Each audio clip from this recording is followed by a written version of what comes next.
Baik. Assalamualaikum warahmatullahi wabarakatuh, Pak Mensesnek, Pak Menparekraf, Pak Kasat yang hormati, teman-teman media. Saya ingin sedikit menyampaikan apa yang sudah dilakukan oleh Pak Menteri Sekretaris Negara selaku Ketua Panitia Negara Perayaan Hari-Hari Nasional.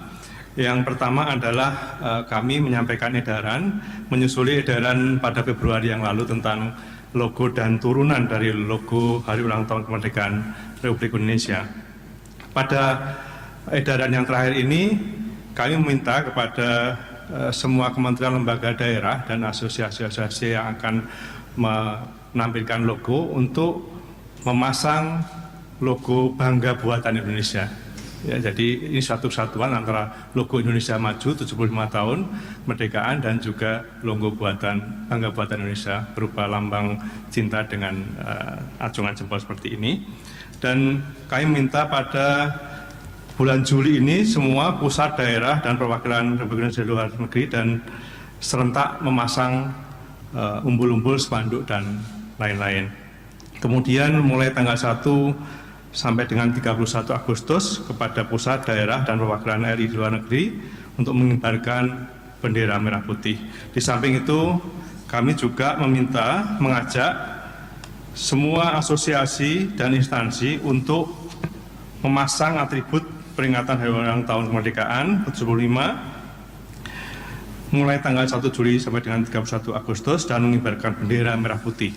Asosiasi-asosiasi tersebut antara lain pengelola transportasi publik, KAI, Damri, MRT, dan lain-lain, Organda dan lain-lain. Kemudian pengelola aplikasi transportasi online, perusahaan teknologi besar, asosiasi media massa dan media online, asosiasi pusat perbelanjaan, asosiasi advertising, dan asosiasi-asosiasi yang lain untuk selalu mencantumkan logo dan juga tema Indonesia Maju ini dalam setiap platform media-media sosial serta logo, banner, dan spanduk yang mereka buat.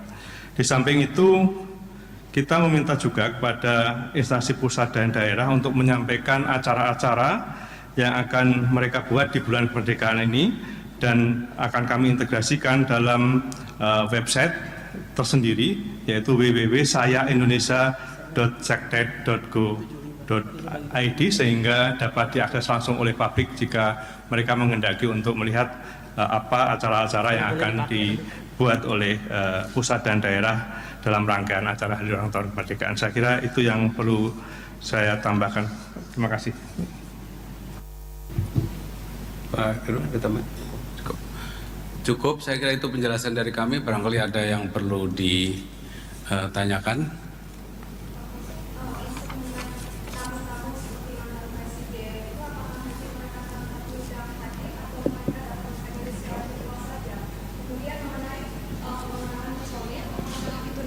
Paskibraka dan lain-lainnya itu nanti akan dikurangi setengahnya atau gimana Pak? Terima kasih Pak.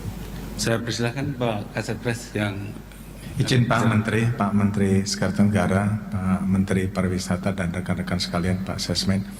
Yang pertama adalah karena keterbatasan, jadi yang di istana itu adalah Bapak Presiden beserta Ibu, Pak Wapres beserta Ibu, dan seluruh pejabat yang hanya ada tugasnya.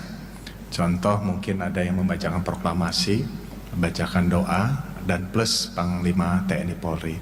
Kebiasaan dari istana adalah mengundang masyarakat, itu kami tidak. Tadi terkait dengan yang lain, mungkin kita undang secara virtual. Jadi undangan tetap kami edarkan kepada para menteri dan lembaga, tetapi mereka berada di tempat masing-masing, kira-kira seperti itu. Dan kami tidak mengundang masyarakat karena kondisi kita paham bahwa masih adanya PSBB dan kita utamakan kesehatan masyarakat dan protokol kesehatan. Ya, terima kasih. Terkait dengan tadi Paskibra, tentunya kami sudah bersepakat ini adalah hasil keputusan kolegial bahwa kita gunakan mempertimbangkan kondisi COVID-19 ini yang masih ada, Pak, sehingga kita mengambil keputusan bahwa Paskibra yang digunakan hanya 3, itu diambil plus cadangan 1 yang akan mengibarkan bendera saja di lapangan, itu akan kami ambil dari Paskibra 2019 yang 2019 pada saat itu tidak naik. Artinya yang inti di 2019 sudah muncul, ini ada cadangan di 2019 kami ambil untuk di kegiatan Paskibra di 2020, sehingga kami melalui Kementerian Olahraga dan Pemuda tidak merekrut di 2020 karena sekali lagi kita sayangi kesehatan nyawa masyarakat dan protokol kesehatan yang harus kita junjung tinggi. Demikian, terima kasih.